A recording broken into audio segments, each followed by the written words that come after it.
자, 여러분들 반갑습니다. 올 수학 예찬 독서에서 보면 이제 챕터 4장을 한번 보도록 하겠습니다. 수학에 의지한 형이상학의 시도라고 지금 되어져 있네요. 자, 여기서 이제 첫 번째 퀘스천이 뭐냐면, 저는 수학이 철학에서 선생님의 그 작업에 영감을 준 방식에 대해서 보다 분명하게 이야기할 수 있으면 좋겠습니다. 선생님이 전개하신 형이상학은 적어도 그래야만 한다는 선전은 아니겠습니다만은 철학과 수학을 다시 뒤엉키게 하는 시도를 구성합니다. 선생님의 철학세계에서 철학과 수학은 어떻게 서로 유기적으로 연결되나요? 라고 해놨는데요. 요게 이 부분이 좀 이야기하는 분들이 있는데, 자, 여러분들께 간단히 제가 개인적으로 좀 말씀드리자면, 철학이라는 부분은 우리 크게 보면은 형이상학하고 윤리학하고 논리학이 이렇게 돼 있죠. 그 형이상학 같은 경우는 나는 지금 어떤 행동을 해야 된다라고 할 때, 나는이라고 할 때 나라고 하는 주어 있죠. 주어에 대한 탐구하는 것이 우리 형이상학이고, 무엇을 해야 된다라고 하는 당위성을 이렇게 탐구하는 것이 윤리학이라고 우리가 이야기를 하게 되죠. 자, 그리고 논리학 같은 경우는 2개 이상의 사건을 갖다가 연결하는 이러한 것을 우리는 논리학 이렇게 이야기를 하지 않습니까? 그러니까 특별히 우리 여기서 지금 보니까 철학과 수학하고 이렇게 지금 가는데, 특히 우리가 서양에서는 논리학이 상당히 발전을 먼저 했죠. 보통 우리 논리를 갖다가 이게 탐구할 때 탐구를 할 때 보면, 그 첫째는 어떤 대상물에 대해서 그것들이 어디에 속하는가 라고 집합을 일단 나누는 거죠. 그리고 두 번째로는 우리가 나누는 부분도, 나누고 난 다음에 그 다음에 같은 집합 안의 것들끼리 또 연결을 하는 거죠. 그리고 그 연결을 하더라도 가까운 것끼리 먼저 연결을 하는 거고요. 약한 것은 버리는 거죠. 뭐 이런 형태로 되어 있지 않습니까? 그래서 여기서 이야기하는 전 그런 유기적인 관계, 뭐 이런 이야기를 하고 있습니다.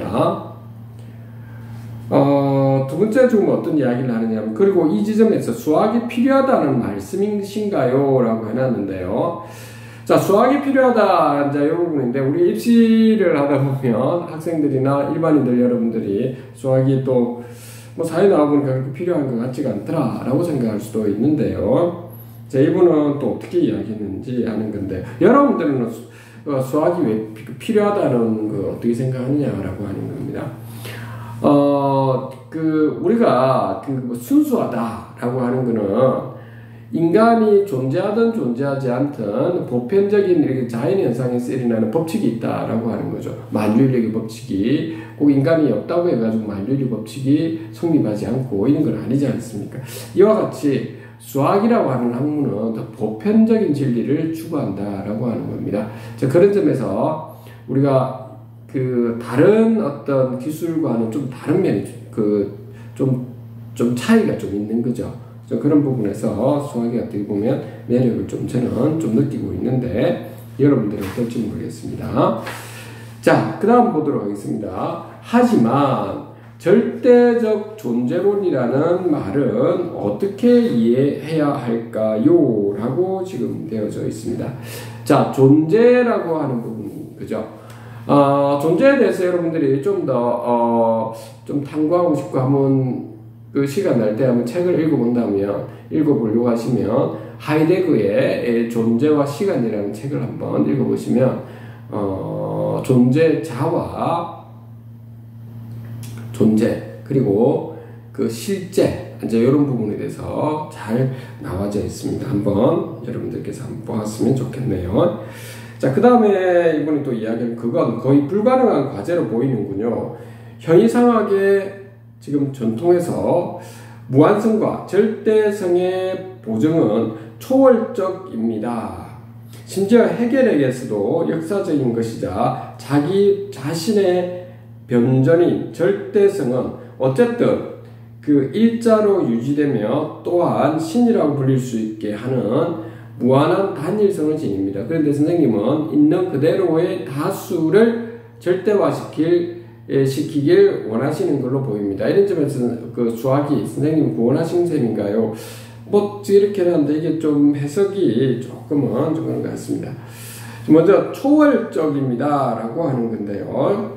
초월적이다 라고 하는 거요. 그 초월적이다 라고 하는 그 초월자처럼 있죠.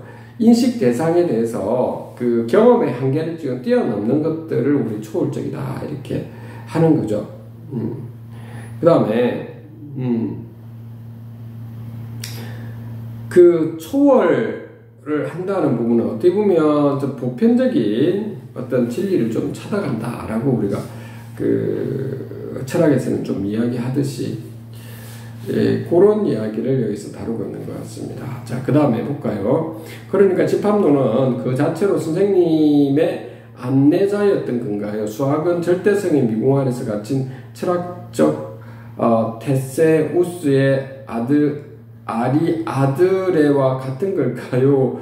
라고 해놨는데 참 뭐 여러가지 해놨는데요. 공리성, 최대성 뭐 한번 여러분들이 한번 제가 그 이분이 이야기하고자 하는 부분을 제가 다 말을 할 수는 없지만 여러분들은 질문을 던지는 겁니다.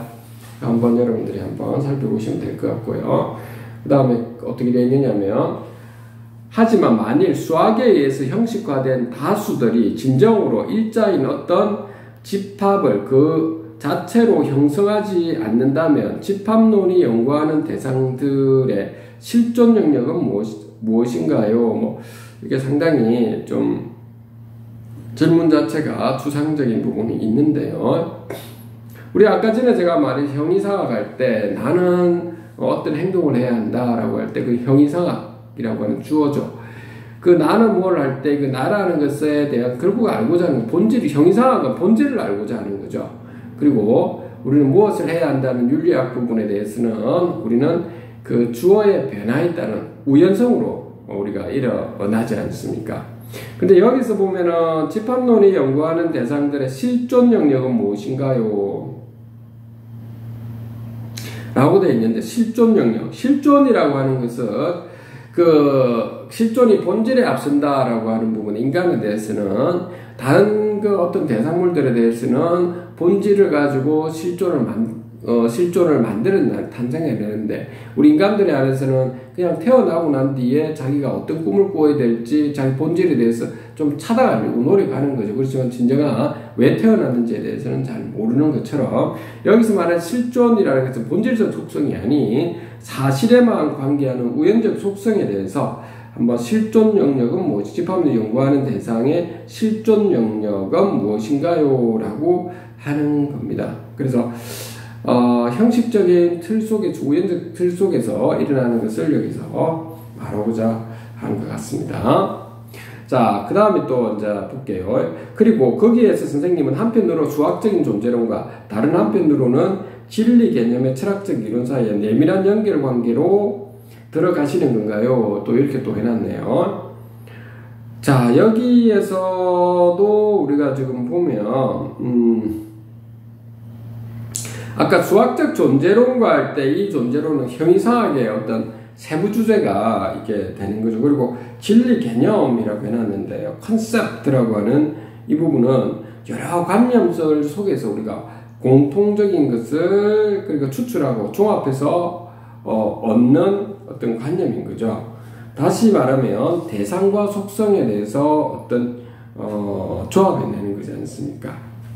그래서 이게 개념의 어떤 반대말은 materials라고 해서 재료랑 물질 그것을 우리가 이야기하는 거죠. 그래서 여기서 진리 개념의 철학적 연합 공통적인 중심 내밀한 연결관계로 그러니까 수학에 있어서 어떤 보편적인 진리를 찾아가는 부분에서 막강한 것 같습니다.